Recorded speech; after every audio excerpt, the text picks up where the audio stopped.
అందరికీ నమస్కారం. ಎಲ್ಲರಿಗೂ ನಮಸ್ಕಾరం. ಅನೇವರ್ಕಂ ವಣಕಂ. ಎಲ್ಲರಿಗೂ నమస్కార. సబ్కో నమస్కారం. సరిగ్గా 32 రోజుల క్రితం ఇళయరాజా గారు ఈ ఊరికి వచ్చినప్పుడు ఒక సందర్భంలో అప్పుడు కలవడం జరిగింది. పాత్రికేయ మిత్రులందరినీ మళ్ళీ ఈరోజు కలుస్తున్నాను. చాలా సంతోషంగా ఉంది. అందరికీ కూడా శుభాకాంక్షలు, నమస్కారం. హరిహర వీరమల్లు అనే ఈ సినిమా సరిగ్గా 5.5 సంవత్సరాల క్రితం నా జర్నీ రాధాకృష్ణ గారితో మొదలైంది. ఇప్పుడు జ్యోతికృష్ణతో పూర్తవుతుంది. సో నేను చాలామంది డైరెక్టర్లతో పనిచేశాను. జ్యోతి చాలా తక్కువ మందిలో నేను చూసింది ఏంటంటే క్విక్గా డెసిషన్ తీసుకోవడం, అందులో వేవరింగ్ లేకపోవడం, ఒకసారి డెసిషన్ తీసుకున్న తర్వాత దానికి కట్టుబడి ఉండడం. అది చాలా డైరెక్టర్స్లో నేను చూసిన అరుదైన క్వాలిటీ. ఆ క్వాలిటీ ఉంది కాబట్టి చాలా మంచి భవిష్యత్తు ఉంది. Jyothi, all the best Jyothi. Thank you very much for continuing journey with me. మామూలుగా డైరెక్టర్లో మారితే సరే క్రిష్ గారు, కీరవాణి గారిని పెట్టుకున్నారు, మనం వేరే వాళ్ళకి వెళ్దాం అని అనొచ్చు. అలా అనకుండా నా మీద నమ్మకంతో నా దగ్గరికి వచ్చినటువంటి జ్యోతి, ధన్యవాదాలు, శుభాకాంక్షలు. ఈ పోస్ట్ ప్రొడక్షన్కి సమీపించే కొద్దీ కూడా పాపం తను అన్ని పనులు ఒకడే, అటు ఎడిటింగ్ కానీ, ఇటు గ్రాఫిక్స్ కానీ, మ్యూజిక్ కానీ అన్నీ తనే చూసుకుంటూ నిద్రాహారాలు మానేసి పనిచేయడం నాకు తెలుసు ప్రత్యక్షంగా. వాళ్ళ అమ్మాయికి జ్వరం వచ్చి ఒంట్లో బాగోలేనప్పుడు కూడా ఒక్కరోజు ఒక పూట లీవ్ తీసుకుని వెళ్ళి మళ్ళీ వచ్చేసి మళ్ళీ పని కంటిన్యూ చేశాడు. ఎందుకంటే మా రత్నం గారు ఇండస్ట్రీలో కాంట్రవర్సీలతో సంబంధం లేకుండా చాలా తక్కువ మంది సాధు స్వభావాలు ఉంటుంటారు. అట్లాంటి వాళ్ళు అగ్రగణ్యులు రత్నం గారు. ఆయన ప్రొడ్యూసర్గా కంటే కూడా ఆయన లిరిక్ రైటర్గా నేను ఆయనకి పెద్ద ఫ్యాన్ని. బాయ్స్లో పాటలు, ఇంకా చాలా పాటలు మీరు రాసినవి నాకు చాలా ఇష్టం అండి. సో నా ఫేవరెట్ లిరిక్ రైటర్ అండ్ నా ప్రొడ్యూసర్ రత్నం గారికి, ఆయనకి సినిమా సక్సెస్ అవ్వడం చాలా చాలా చాలా చాలా అవసరం. అండ్ అది భగవంతుడు ప్రసాదిస్తాడు, నేను ప్రగాఢంగా విశ్వసిస్తున్నాను.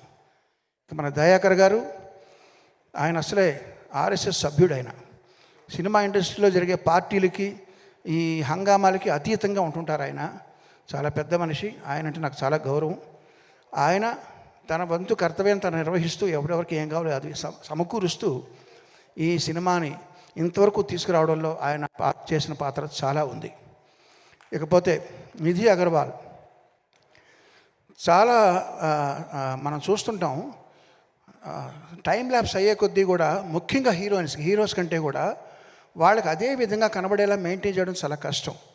ఈ 5.5 సంవత్సరాల క్రితం షూట్ చేసిన కొల్లగొట్టిన అదిరో పాటతో ఎలా ఉందో ఇప్పుడు అలాగే ఉంది. ఇప్పుడు తారతారని ఒక పాటలో కూడా అదే విధంగా ఉంది. సో చాలా ఇది ఏ ప్రయాసాలు కావాలి దానికి.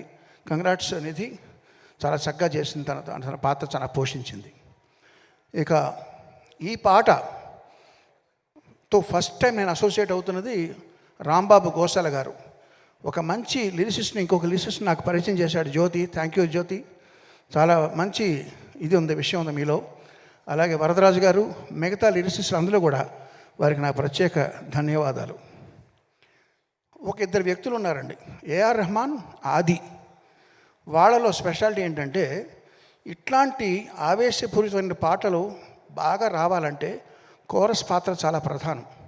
ఇందులో మీరు గమనించారో లేదో, సోలో వాయిస్ లేదు, మొత్తం అంతా కోరసే పాడారు. ఇదివరకు మేము ఒక పాట ఎస్పి బాలు, చిత్ర, బృందం అని ఇచ్చేవాళ్ళం క్రెడిట్స్. అలా కాకుండా వాళ్ళు కూడా టాలెంట్ ఉందని గుర్తించి వాళ్ళకు కూడా పేర్లు రావాలి ఆల్బంలో అని మొట్టమొదటిసారి ప్రయోగం చేసి అందరికీ మార్గదర్శకం అయిన ఏఆర్ రెహమాన్కి ప్రత్యేకంగా ధన్యవాదాలు. ఆ రీతిలో ఇక్కడ పాడిన సింగర్లు అందరూ కూడా ఒక్కొక్కళ్ళు సోలో పాడగలిగిన కెపాసిటీ ఉన్న వాళ్ళందరూ కలిసి వాళ్ళ శక్తిని ఇచ్చారు ఈ పాటకి. ఇక ఆది ఎవరంటారా, ఆడియోలో కోరస్ ఎలాగ శక్తి ఇచ్చారో, మామూలుగా మేము ఒక రేంజ్తో చేసిన పాటని 100% నెక్స్ట్ రేంజ్కి తీసుకెళ్లాలంటే లిరికల్ వీడియో చాలా ఇంపార్టెంట్. ఆ లిరికల్ వీడియో అద్భుతంగా చేసిన ఆది అనే అబ్బాయికి కూడా నా ప్రత్యేక కృతజ్ఞతలు, అభినందనలు. అందరి గురించి మాట్లాడాను. ఇప్పుడు పవర్ స్టార్ పవన్ కళ్యాణ్ గారు, ఆయన మీరందరూ ప్రేమగా పవర్ స్టార్ అంటే, నేను అనేది ఏంటంటే ఆయన మూర్తీభవించిన ధర్మాగ్రహం. ఆగ్రహం వేరు, ధర్మాగ్రహం వేరు. ఆగ్రహం మన అందరికీ వస్తుంది. మనల్ని ఎవరో పర్సనల్గా తిట్టినా, లేకపోతే మనకేదో అనుకున్నది జరగకపోయినా, మనం ట్రాఫిక్ జామ్లు ఇరుక్కున్నా, ఇవన్నీ ఆగ్రహం మన ప్రతి వాళ్ళకి వచ్చేది. ధర్మాగ్రహం అనేది సమాజం కోసమో, ప్రజల కోసమో, న్యాయం కోసమో వచ్చే ఆగ్రహం ధర్మాగ్రహం. అటువంటిది మూర్తీభవించిన వ్యక్తి ఆయనకి మాత్రమే సరిపడేలా తీర్చిదిద్దిన ఈ హరిహర వీరమల్లు స్టోరీ, ఇది ఆయన తప్ప ఇంకెవరు చేసినా రాణించాలని ప్రగాఢంగా నమ్ముతున్నాను. ఫస్ట్ టైం నేను ఆయనకి చేసే సినిమా కాబట్టి. ఇప్పుడు ఒక విషయం చెప్తానండి, నాలాంటి వాళ్ళకి, మన ఇక్కడ ఉన్న చాలామంది లాంటి వాళ్ళకి సక్సెస్ వస్తే బలం పెరుగుతుంది, ఫ్లాప్లు వస్తే కొంచెం డౌన్ అవుతాం. అంటే ఏంటి, మన చలిమంట కాచుకున్నప్పుడు వాన పడితే ఆ మంట ఆరిపోద్ది, లేదా దాంట్లో కొంచెం పెట్రోలో లేదా కట్టెలో వేస్తే కొంచెం మంట పెరుగుతుంది. ఇలాగా జయాపజయాలతో సంబంధం లేకుండా దూసిపోయే కార్చిచ్చే పవన్ కళ్యాణ్. కార్చిచ్చు మీద ఎంత వాన పడినా అది ఆగదు. అది అట్లాంటి పవన్ కళ్యాణ్ గారికి చేసేటప్పుడు మనం ఎంత శ్రద్ధగా చేయాలి, ఫస్ట్ టైం చేస్తున్నాం, మంచి పేరు తెచ్చుకోవాలి. ఇది పైగా ఏఆర్ రత్న గారికి ఇది చాలా మంచి పేరు, డబ్బు తీసుకురావాలనే ఉద్దేశంతో బ్యాక్గ్రౌండ్స్ కూడా స్టార్ట్ చేసామండి. ఇప్పుడు రిలీజ్ అయిన ఇది 3వ పాట. ఇది కాకుండా ఇంకా 3 పాటలు ఉన్నాయి, ఇంకొక బిట్ సాంగ్ ఉంది, దానికంతా ట్రైలర్ ఉంటుంది. ఈ 3 పాటలు, బిట్ సాంగ్, ట్రైలర్ కలిపి 5 ఐటమ్స్ జూన్ 12వ తారీఖున ఎలా రిలీజ్ చేయాలి అనేది ఇప్పుడు నేను ప్లాన్ చేయాలి. అది తక్షణం మా ముందర ఉన్నటువంటి గురుతరమైన బాధ్యత. సో అది వారానికి ఒకటో లేకపోతే వారానికి రెండో, చాలా ఇంకా 20 డేస్ ఉందా రిలీజ్. ఈ 20 డేస్లో మేము ఇది కాన్సన్ట్రేట్ చేయాలి. సో అదే మా కర్తవ్యం. సో పవన్ కళ్యాణ్ గారు ఇంకో విషయం చెప్తానండి. ఇందులో ఒక ఐటమ్ సాంగ్ ఉంది, తార తార అని ఐటమ్ సాంగ్. ఈ ఐటమ్ సాంగ్లో మీకు తెలుసు, మామూలుగా రొమాంటిక్ గీతాల కంటే కూడా ఐటమ్ సాంగ్లో కొంచెం శృతి మించి ఉంటాయి మాటలు. అందులో ఆయన కోసం మేము ఉద్దేశించి రాసిన కొన్ని వాక్యాలని, లేదండి నేను ఇప్పుడు బాధ్యత ఎక్కువ ఉంది నా మీద, అవన్నీ తీసేయండి, అవి కూడా మీరు తీసేసి మళ్ళీ చేయండి అని చెప్పారు. సో ఆయన నిబద్ధతకి, ఆయన తీసుకుంటున్న బాధ్యతకి అదొక నిదర్శనం. సో అట్లాంటి పవన్ కళ్యాణ్ గారితో ఫస్ట్ టైం చేస్తున్న సినిమా ఇది చక్కగా వస్తుంది నమ్ముతూ, మీరందరూ ఆదరిస్తారని ఆశిస్తూ, జూన్ 12వ తారీఖు కోసం ఎదురు చూస్తూ, అందరికీ நமஸ்காரம், ధన్యవాదాలు. சார், எனக்கு உங்ககிட்ட ஒன்று கேட்கணும் சார். நான் ரொம்ப உங்ககிட்ட அதிகம் ரசிக்கிற விஷயம், ஆஸ்கரே கையில் வாங்கினாலும் அலட்டிக்காத யதார்த்தமும், ஒரு வெற்றி உரை வழங்கும் போது நான் எவ்வளோ பெரிய ஆள் தெரியுமா அப்படின்லாம் பீத்திக்காமல், யாரெல்லாம் அதுக்கு உழைச்சாங்க தெரியுமா அப்படின்னு உழைச்சவங்க பேரை முன்னாடி வைக்கிற அந்த பெருந்தன்மை உங்ககிட்ட நான் வியந்து பார்த்துருக்கேன் சார். எப்படி தமிழ் ரசிகர்கள் ராஜா சார் மேலேயும் எஸ்பிபி சார் மேலேயும் ஒரு பெரிய மரியாதையை அன்பும் வச்சுருக்காங்களோ, அதே போல் உங்கள் மேலேயும் அதே அன்பும் மரியாதையும் வச்சுருக்கோம். தமிழ் ரசிகர்கள் அப்படின்னு உங்களுக்கு என்ன சார் தோணும்?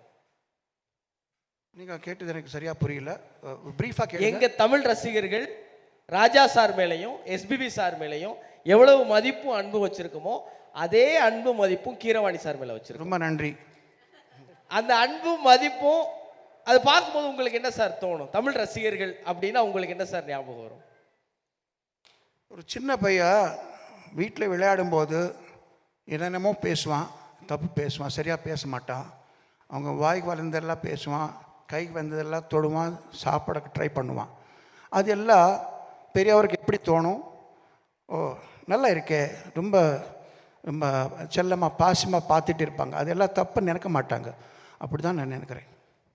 இந்த யதார்த்தமும் எளிமையும் தான் சார் உங்கள் மேலே எப்போதும் நாங்கள் அதிகமாக அன்பும் நேசம் வச்சுருக்கிறதுக்கு காரணம். நன்றி సార్. ரொம்ப நன்றி. చివరిగా ఒక మాట చెప్తానండి. అభ్యుదయ కవి నగ్నముని గారు చెప్పినట్టుగా ఉప్పు ఏ భాషలో అయినా ఉప్పగానే ఉంటుంది అన్నారు ఆయన. సో ఈ ధర్మరక్షణ కోసం పవన్ కళ్యాణ్ గారి పాత్ర ఏదైతే ఉందో ఈ సినిమాలో హరిహర వీరమల్లు అనే చేసే పోరాటం కూడా అన్ని వర్గాల వారిని ఒకే రకంగా అలరిస్తుందన్న ప్రగాఢ విశ్వాసం. అందరికీ శుభోదయం, నమస్కారం.